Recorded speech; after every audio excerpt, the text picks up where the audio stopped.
We have horrifying breaking news to share with you from Nigeria. The AP is reporting that 162 people have been slaughtered by a group affiliated with the Islamic State. I'm joined now by CBN's Billy Hollowell. Billy, both you and I have been covering the ongoing genocide in Nigeria. How are you processing this news?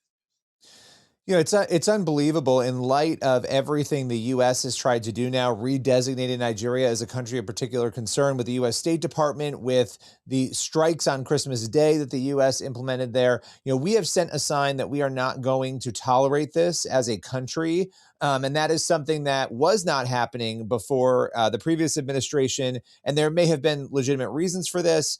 I don't know the ins and outs of it, but putting a country on the countries of particular concern list puts pressure by the US government on that country to take care of issues of persecution, issues of mistreatment. And so we have a country in Nigeria that has a 50% essentially Muslim population and a 50% Christian population. The fact that we continue to see Christians being systematically targeted, and a media, by the way, in the West that tends to deny that that is even happening, is troubling. But this is horrific. We need to step out, speak about it. That's why we're covering this. And by the way, we've been continuing to cover Nigeria for years now, even before other people were talking about it. Just so people understand, Nigeria has more Christians slaughtered and killed inside its borders than any other country. I believe 7 out of 10 Christians who were killed last year died in Nigeria. So this is a major issue. It needs to be dealt with, but I am heartbroken for the individuals, the families, the children, the relatives, the loved ones of these people. Well, that's the statistic you were mentioning was from Open Doors, saying basically that 72% of Christians martyred for their faith last year were in Nigeria. And in this article that the AP put out about this massacre, if you read a little bit farther down, I was just looking at some of these paragraphs. I feel like we have to read this too.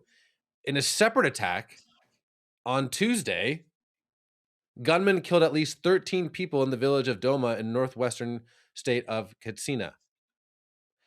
Last week, last week, Boko Haram extremists in northeastern Nigeria killed at least 36 people during separate attacks on a construction site in an army base. This has become such a personal story to me, because I have to see the photos of the genocide against Christians at the hands of of Fulani herdsmen, Fulani terrorists, on a weekly basis for the past year. Um, this isn't a he said, she said. This isn't a weird, maybe like the photos I've seen, again, on a basically daily basis.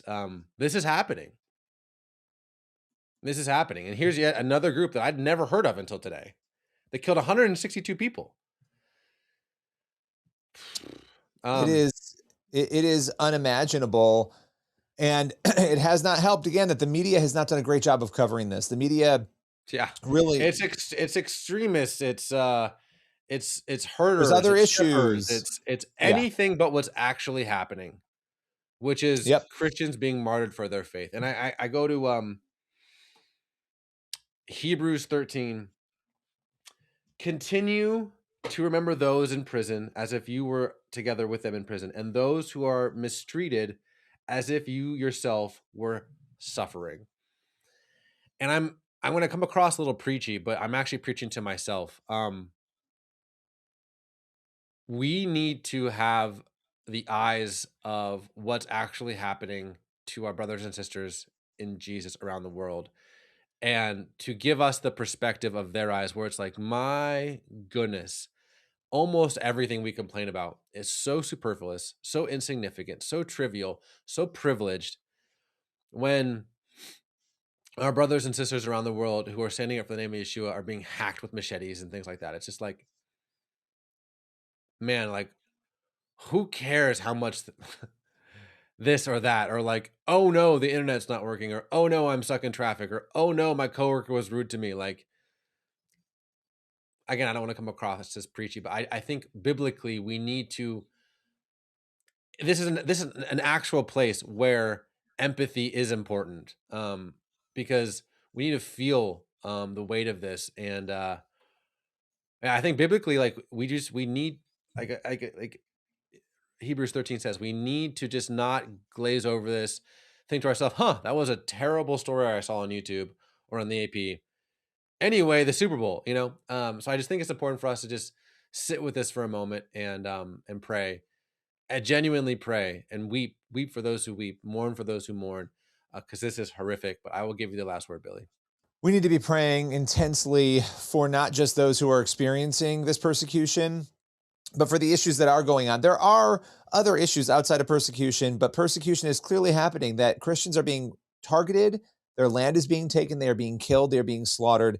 And the fact that 7 out of 10 of all of the Christians dying in the world are dying in Nigeria should bring us to our knees, for not just the victims, but also the leaders, the terrorists, the people there who need to change their hearts and their minds. We need to be praying for them daily without ceasing, because this is unacceptable. It's evil, and it's flat out spiritual warfare that is manifesting in the most horrific of physical ways.